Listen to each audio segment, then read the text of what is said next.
சிவபக்தர்களாகிய நாமனா என்ன பாக்கியம் செஞ்சவங்க தெரியல. மாணிக்க வாசகர் சொன்ன மாதிரி சிவபெருமான் நம்மளை விட்டு இமைப்பொழுதும் நீங்கிறது கிடையாது.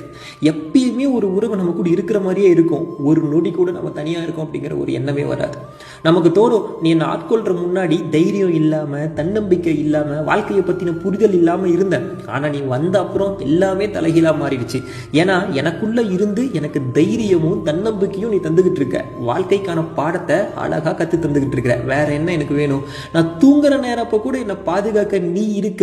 உன்னை நான் தினந்தோறும் நினைச்சு துதிச்சு வணங்குறது அப்படிங்கிறது நீ எனக்கு தந்த பாக்கியம். உன்னை விட யாரு நல்லா என்னை புரிஞ்சுக்க முடியும்? நான் கோவப்பட்டாலும் பொறுத்துக்கிற. என்னோட வினை என்னன்னு தெரிஞ்சு என் மேல கருணை காட்டுற. உன்னோட அடியார்கள்ல ஒருத்தரா என்னை நீ ஏத்துக்கிட்ட அப்படிங்கிற பாக்கியத்தை நினைக்கிறப்போ உன் மேல நான் வச்சிருக்க பாசம் எல்லாம் கண்ணீரா உருகுது.